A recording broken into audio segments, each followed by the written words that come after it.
하나님 말씀 보겠습니다. 하나님 말씀은 구약성경 신명기 6장 4절부터 9절까지 말씀입니다. 신명기 6장 4절부터 9절까지 제가 가진 구약성경은 271면에 있습니다.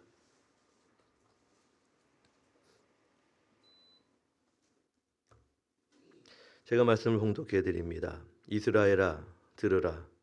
우리 하나님 여호와는 오직 유일한 여호와시니 너는 마음을 다하고 뜻을 다하고 내 힘을 다하여 내 하나님 여호와를 사랑하라. 오늘 내가 내게 명하는 이 말씀을 너는 마음에 새기고 내 자녀에게 부지런히 가르치며 집에 앉았을 때든지 길을 갈 때든지 누워 있을 때든지 일어날 때든지 이 말씀을 강론할 것이며 너는 또 그것을 내 손목에 메어 기호를 삼으며 내 미간에 붙여 표로 삼고 또 내 집 문설주와 바깥 문에 기록할지니라. 아멘. 할렐루야. 한 주간 잘 지내셨습니까? 네, 요즘에 감기가 유행인 것 같아서 저 역시 그 유행을 피해가지 못하는 것 같습니다. 목소리가 쉰 목소리가 나더라도 양해를 부탁드리고 그래서 오늘 좀 요 핀 마이크를 사용을 안 했습니다. 오늘 같이 가정 하나님이 기억하시는 자리라는 제목으로 같이 말씀의 은혜를 나눕니다. 여러분 어버이 주일이죠. 오늘 카네이션을 안 다신 분이 있습니다. 네, 있습니까? 네. 사진도 혹시 찍으셨습니까? 네. 또 우리 아동부 주일학교 학생들이 여러분들과 같이 기쁨의 또 자리를 마련해서 일부 예배 때는 저 이쪽 문을 열고 저쪽 문을 닫아야 되는데 반대로 해가지고 문이 저쪽에 닫히다 보니까 저 뒤 배경이 안 보이는 거예요. 그래서 사진을 못 찍었습니다. 그래서 식당에 있는 분들은 역시 여러분들 보시면 사진 찍었느냐, 사진 찍으러 가라 라고 또 전달해 주시기 바랍니다. 또 홈페이지에 우리의 어떠한 얼굴들이 이렇게 나와 있으면 또 얼마나 또 은혜가 있습니까? 오늘 가정 하나님이 기억하시는 자리라고 했습니다. 여러분 어버이 주일이 지난 주에 있었는데 각 가정마다 아마 가족 모임을 또 하시고 그리고 자녀들이 있으신 분 또 손주들이 있으신 분들은 그 자녀와 손주들에게 또 기쁨의 또 카네이션이나 인사도 받으셨을 줄 압니다. 저 또한 제 어머니가 계시고 또 장인 장모님이 계셔서 이번 주간에 남양주로 갔다가 성남으로 갔다가 아무튼 바쁜 일주일이었던 것 같습니다. 뭐 그러다 보니까는 또 이렇게 감기도 또 오지 않았나 싶기도 하고 중요한 것은 이 어버이 주일이 되면 우리는 흔히 내 부모를 잘 섬겨야지 그리고 잘 공경해야지 우리는 그렇게 생각을 합니다. 그런데 성경은 우리가 생각한 것보다 더 그보다 진보적으로 더 앞장서서 우리의 깊은 질문을 한 가지 던집니다. 하나님께서는 우리의 사람을 만드시고 그 사람을 만드신 다음 가정을 이루게 하셨어요. 왜 하나님께서 가정이라는 구조를 만드셨을까? 여러분 혹시 그러한 궁금증이 있지는 않습니까? 오늘 신명기 6장에는 이 질문에 대한 아주 본질적인 답을 우리에게 해주고 있는 겁니다. 그런데 좀 이상합니다. 왜냐하면 오늘 이 신명기의 말씀 보면은 주인공이 모세 아닙니까? 모세가 가나안 땅에 들어가기 직전에 이제 가나안의 그 어떤 나라를 세우는 그 앞에 있는 겁니다. 그런데 그 나라를 세운 중요한 순간인데 어떠한 군사의 전략적인 이야기도 할 수도 있는 거고 또 어떠한 사회의 어떠한 정치적인 문화적인 어떠한 이러한 백성들을 위한 그러한 이야기들도 할 수도 있는 것 아니겠습니까? 그런데 그 앞에 있어서 모세가 이야기하는 것이 지금 오늘 이 본문의 말씀인 겁니다. 무엇 때문에 이런 가정 이야기를 우리에게 할까요? 왜냐하면 하나님께서는 이미 알고 계셨습니다. 무엇을 알고 계셨냐 하면 가정이 무너지면 우리의 신앙이 무너진다라는 것을 우리 하나님은 알고 계셨습니다. 그래서 우리 가정이 무너지면 우리의 신앙은 끊겨버리는 겁니다. 나만 무너지면 괜찮은데 신앙이 끊겨져서 다음 세대로 흘러갈 수가 없는 거죠. 그래서 이 본문은 어떤 단순한 교육적인 방법을 우리에게 알려주는 것이 아니라 하나님께서 당신이 창조하신 그 백성들에게 가족을 만드신 그 백성들에게 바로 세대를 넘어 유지될 수 있는 그 구조를 우리에게 말씀해 주시고 우리가 깨닫게 하기를 원하시는 겁니다. 그래서 오늘 이 가정 하나님이 기억하시는 자리라고 했는데 이 가정에 대해서 두 가지만 기억을 하셨으면 좋겠습니다. 먼저 가정은 하나님의 사랑이 전달되는 통로다라는 것을 기억하십시오. 무엇이 전달된다고요? 하나님의 사랑이 어디를 통해서? 가정을 통해서 전달되어야 된다라는 것이죠. 우리가 4절 5절의 말씀을 읽었지만 다시 한번 읽어보겠습니다. 시작. 이스라엘아 들으라. 너희는 마음을 다하고 뜻을 다하고 힘을 다하여 내 하나님 여호와를 사랑하라. 아멘. 너만 사랑하라라는 그런 뜻이 아닙니다. 그 사랑을 흘러 차고 넘치게 해야 된다라는 뜻이 저 안에 있습니다. 오늘 이 말씀은 굉장히 유명한 말씀이에요. 쉐마라는 그러한 단어가 들어가 있는 그런 단어입니다. 근데 이 쉐마라는 뜻은 무엇이냐면 하나님의 말씀을 듣고 그 말씀을 마음에 새기고 새긴 그 마음을 삶으로 나타내라. 삶으로 순종하면서 살아라 라는 그 뜻이 이 쉐마라는 단어에 숨겨져 있습니다. 여러분 오늘 여기서 이 문장이나 이 단어로만 멈추지 않고 바로 이어서 이 모세가 7절에 뭐라고 얘기하냐면 내 자녀에게 부지런히 가르쳐라. 집에 있을 때든지 길을 갈 때든지 누워 있을 때든지 일어날 때든지 언제든지 이 말씀을 강론해라 라고 바로 이어서 이야기를 합니다. 왜 하나님 사랑 다음에 바로 이 자녀의 교육이 나올까요, 여러분? 이건 우연이 아닙니다. 이거는 일부러 이렇게 기록해 놓은 말씀이에요. 왜냐하면 하나님의 사랑은 절대 개인 감정으로 끝나지 않습니다. 그 사랑은 내 안에 가둬둘 수가 없어요. 그래서 그 사랑이 내 안에 들어오면요, 그 사랑은 누군가에게 전달되고 나타내게 되어 있습니다. 왜? 하나님이 주신 사랑은 속성이 그렇습니다. 그래서 개인 감정으로 끝나지 않고 그 사랑이 나뿐만 아니라 다음 세대까지 전달되고 또 이웃에게 전달되기까지 하나님은 흘러가게 하시는 겁니다. 이것이 우리의 믿음의 사람으로서의 책임이자 의무인 것입니다. 그러면 우리는 내가 하나님 잘 믿으면 됐지. 내가 무슨 이웃에게 다음 세대에게 내 자녀에게까지 그런 걸 책임을 물어야 되나? 라는 그러한 질문도 할 수 있습니다. 우리가 보통 말하는 자녀에 대한 책임은 여러분 어떻습니까? 자녀가 잘 자라고 그리고 그 자녀가 잘 먹고 잘 입고 그리고 잘 교육시키고 잘 되게 하는 것, 이것이 부모가 자녀를 향한 마음의 어떠한 책임이자 의무감이 있지 않습니까? 그런데 성경은요, 거기서 끝나지 않는 거예요. 성경은 한 걸음 더 나아가서 우리에게 말하고 있는 겁니다. 우리가 생각하는 그 책임이 내 자녀가 세상 가운데에 내가 없을 때에 잘 되면 되는 것 아니냐, 건강하면 되는 것 아니냐라고 생각할 수 있겠지만 성경은 거기에서 한 걸음 더 나가는 겁니다. 그것이 뭐냐면 성경의 책임은 내 자녀가 하나님을 알고 살아가게 해라 라는 겁니다. 믿으십니까? 이것이 바로 하나님께서 우리에게 주시는 그 사랑의 말씀인 거예요. 바로 우리의 책임과 하나님께서 주신 성경의 책임의 차이가 바로 여기에 있는 겁니다. 그래서 우리는 생각을 할 때 부모로서 나는 책임을 다하고 있다. 당연하지. 부모인데 그 책임 다해야 되는 거지. 근데 성경은 우리에게 다시 묻습니다. 뭐라고 묻냐면 그 책임 가운데에 내용이 있느냐 없느냐, 누구에 대한 내용이, 나에 대한 내용이 있느냐 없느냐라고 다시 묻는 거예요. 즉 하나님에 대한 그 마음과 사랑과 그 마음들이 밖으로 나타내주고 있느냐 우리에게 다시 묻는 겁니다.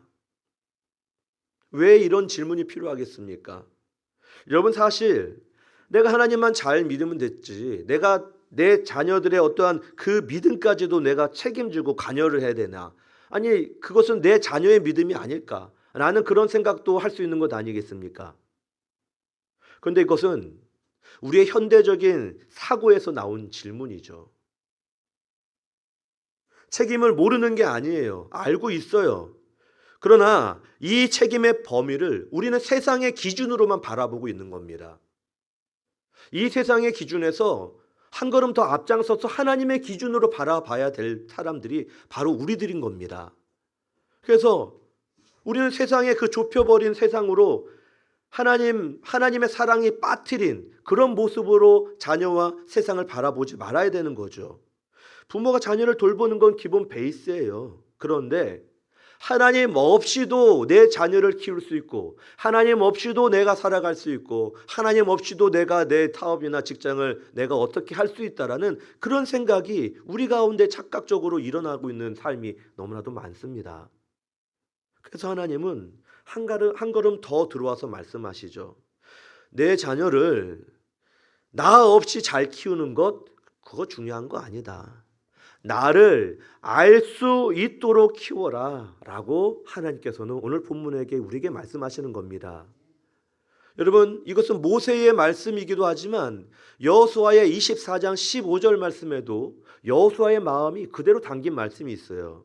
같이 한번 24장 15절의 말씀을 읽어보겠습니다. 시작. 만일 여호와를 섬기는 것이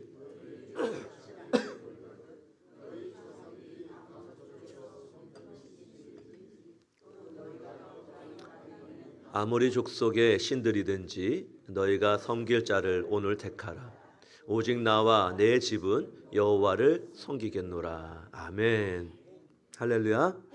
오직 나와 내 집은 여호와를 섬기겠다. 여호수아가. 그런데 여러분, 모세도 그랬고 지금 그 모세의 후계자인 여호수아도 왜 나와 내 집은 여호와만 섬기겠다라고 이렇게 말하겠습니까? 우리는 잘 알고 있는 말이에요. 멋진 말이죠. 인용도 많이 됩니다. 그러나 이것은 여호수아의 책임적인 고백을, 의무감을 갖고 하나님 앞에 고백하는 거예요. 뭐라고? 내 집은 나만 내가 하나님을 믿는 것이 아니라 나는 내 집을 하나님께로 이끌어 가겠다라는 뜻이 이 안에 있는 겁니다. 여호수아의 의지가, 책임이 이 안에 담겨져 있는 거죠. 혼자 믿는 것으로 만족하지 않는 거예요. 내 집과 내 자녀 그리고 이웃들까지 그렇게 하나님을 믿게 하겠다. 그러니까 너희들도 이제는 정해라라고 이 여호수아가 백성들에게 지금 여호수아도 삶이 다하는 그 직전에 이야기를 하는 겁니다. 모세도 그렇거니와 여호수아도 알고 있었던 거예요. 바로 가정이 하나님께 속하지 않으면, 하나님을 경험하지 않으면 끊어지는 겁니다. 그리고 그 끊어진 가운데에 하나님을 경험하지 않으면 다른 것이 이 안에 들어오게 돼 있다라는 거예요. 여호수아는 그것을 알고 모세도 알고 있기 때문에 계속해서 우리에게 말씀을 하는 겁니다. 여러분, 요즘 시대는요, 각자 알아서 하는 그런 문화가 굉장히 팽배해 있습니다. 그래서 혼자서 운동을 하고 혼자서 밥도 먹고 혼자서 뭐 술도 마시든지 놀든지 여러 가지의 혼자 하는 그런 문화들이 점점점 많아지고 있습니다. 근데 여러분, 신앙이 혼자서 믿는 겁니까? 신앙은 혼자서 믿는 그 믿음이 신앙이 아닙니다. 우리의 신앙은 같이 믿는 공동체여야 됩니다.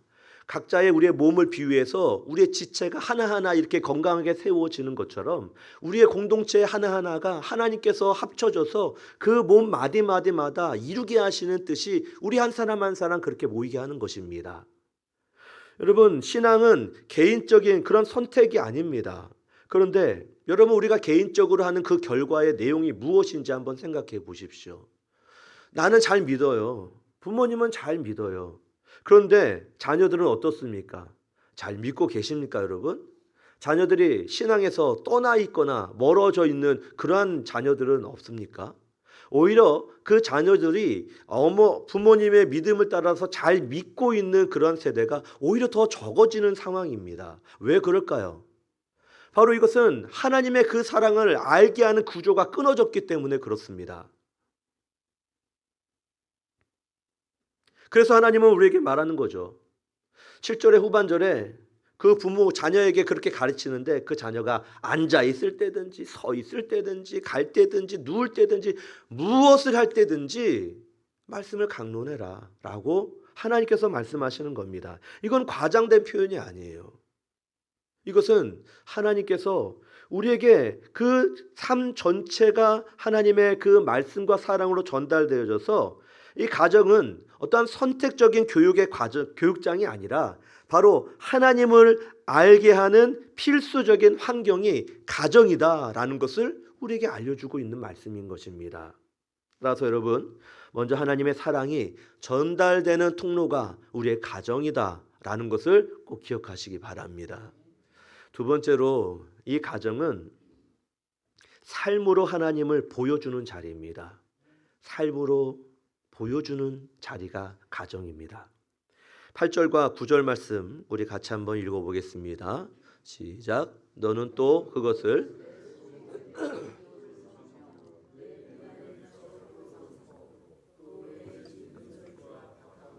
기록할지니라. 아멘. 여러분, 저 말씀처럼 내 손목에 메어라. 무엇을? 말씀을. 또 미간에 붙여놔라. 무엇을? 말씀을. 집에 기록해놔라. 하나님의 말씀을. 집 문설 주든지 뭐 바깥 문에든지 기록해. 여러분, 우리가 그러면 그렇게 기록하고 여기다 딱 붙이고 손목에 메고 다닐까요? 지금 안 그렇잖아요. 우리는 그렇지 않습니다. 우리는 말씀을 그렇게 우리가 인용하고 응용하는 것이 아니라, 이 말은 다른 것이 아니에요. 핵심은 하나님의 말씀이 눈에 보이게 살아라, 눈에 볼 수 있도록 살아라 라고 우리에게 말씀하시는 겁니다. 왜 이렇게 말씀하실까요? 여러분, 우리 사람들은 어떠한 말을 듣기보다는 행동 하나에 더 의미가 있고 그 행동 하나에 깊이 느껴질 때가 있습니다. 자녀들도 마찬가지예요. 부모의 말을 잘 듣는 거, 물론 듣는 사람들도 있겠죠. 그러나 그 말을 잘 듣기보다는 부모의 행동과 삶을 통해서 그 자녀가 배우게 되는 겁니다. 아니, 내가 굳이 부모로서 그렇게 해야 되나? 아니, 내가 교회도 보냈고 지가 알아서 신앙생활 하면 되지, 뭐 내가 그것까지 해야 되나? 우리는 그런 생각을 합니다마는, 그러나 솔직히 여러분, 성경은 분명히 우리에게 말하는 겁니다. 신앙은 위탁되는 게 아닙니다. 신앙은 전달되어지는 겁니다. 저와 여러분을 통해서 그 다음 세대에게, 자녀들에게 전달되어지는 겁니다. 그것은 말로서 전달되어지는 게 아니라 우리의 행동과 삶을 통해서 전달되어진다라는 거죠. 여러분, 어린 아이들이 이제 어느 정도 뭐 대여섯 살, 이렇게 뭐 세네 살 되면은 부모들이 어디를 보냅니까? 어린이집이나 유치원을 보냅니다. 그런데 그 어린 아이들이 어느 순간 되면요, 내가 가르쳐주지 않는 말, 내가 가르쳐주지 않는 행동을 해요. 무엇 때문에 그렇습니까? 그 어린아이들은 말로 이해를 하기보다는 행동으로 보여지는 것들을 따라하는 겁니다. 그리고 그 들려지는 그런 것도 물론 따라하기도 하지만, 그 어린아이들이 왜 그렇게 행동으로 나타내는 거냐 말이죠. 그래서 어린애만 그럴까요? 아닙니다. 우리도 실제적으로 그런 행동들이 나타나기도 합니다. 어른이라 할지라도, 성장한 그러한 장년이라 할지라도 우리의 모습은 그런 모습이 나타나요. 그렇기 때문에 여러분, 신앙은 위탁되는 것이 아니라 늘 전수되는 것입니다. 자녀들은 우리 부모의 설교의 어떤 말을 듣고 자라지 않습니다. 바로 부모의 삶을 보고 자란다라는 것을 여러분 기억하십시오. 기도하는 그 부모님의 그 뒷모습을 보면서 자라는 게 아이들이고, 그리고 내가 어려움에 있고 힘들어도 이 예배하는 자리에 꾸준히 나오는 그 모습을 보면서 자녀들도 그 신앙을 경험하는 겁니다. 더 나아가서 어떠한 갈등 속에서도, 아픔과 서로 관계가 어긋나 있어도 용서함의 어떠한 모습을 그 부모를 통해서 그 삶을 통해서 이 자녀들이 배우는 겁니다. 이게 전부 하나님이 어떠한 분이신지 보여주는 장면인 겁니다. 바로 우리를 통해서. 그래서 그 신앙이 이렇게 전수되고 전달되는 것입니다. 우리가 잘 알고 있는 한 사람, 디모데란 사람이 있어요. 이 디모데는 좀 흥미로운 점이 있습니다. 무엇이냐면 그의 믿음이 어디서 시작됐는지 사도 바울이 성경에 기록하고 있어요. 그 말씀이 디모데후서 1장 5절에 있습니다. 같이 읽어보겠습니다. 시작. 이는 내 속에 거짓이 없는 믿음이 있음을 생각함이라. 이 믿음은 먼저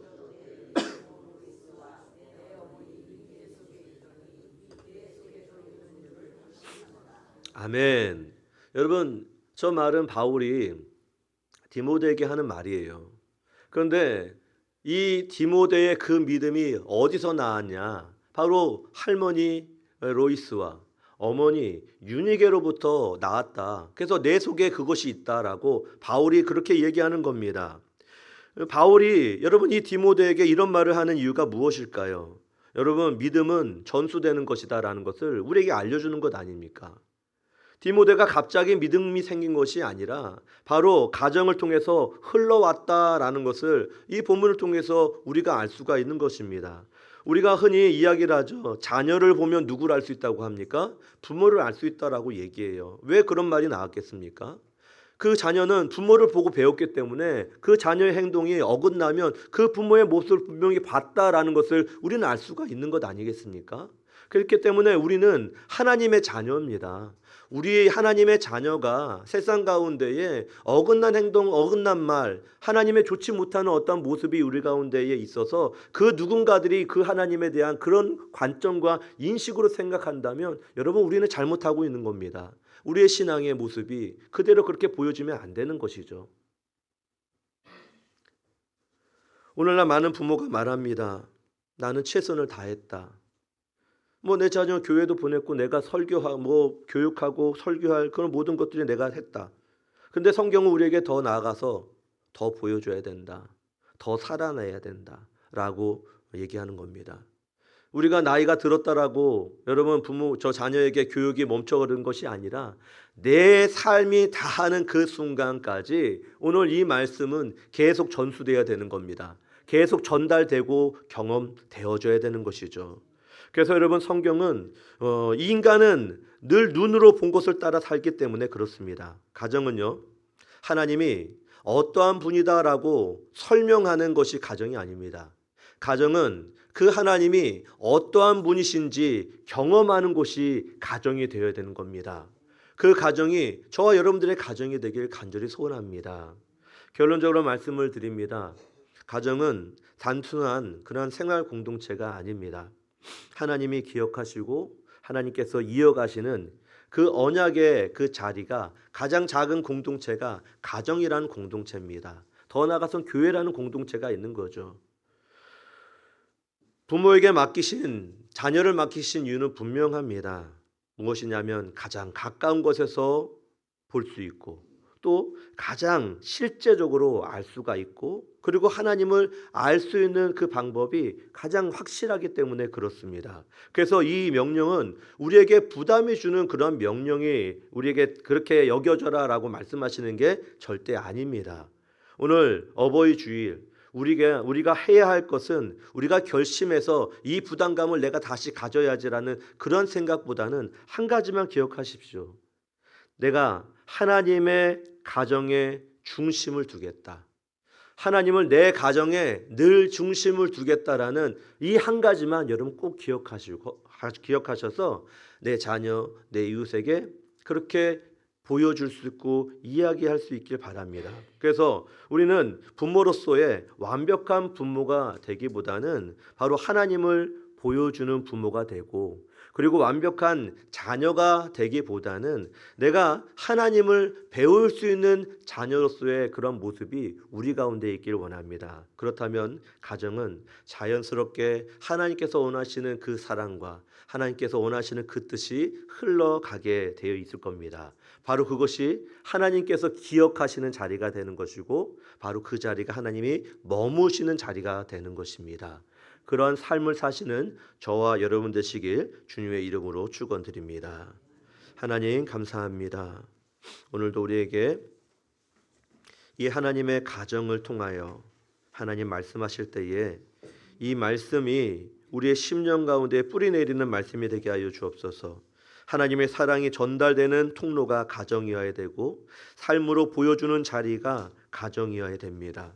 이것을 우리에게 말씀하신 것은 이 가정에서 하나님의 복음과 말씀이 전달되고 끊어지면 우리는 다음 세대에 비전이 없는 것을 우리가 알게 하시고 오히려 우리의 가정에서 하나님의 사랑과 우리의 삶으로 드러낼 수 있는 우리 모든 성도들이 되게 하여 주옵소서. 감사드리며 예수님의 이름으로 기도드리옵나이다. 아멘.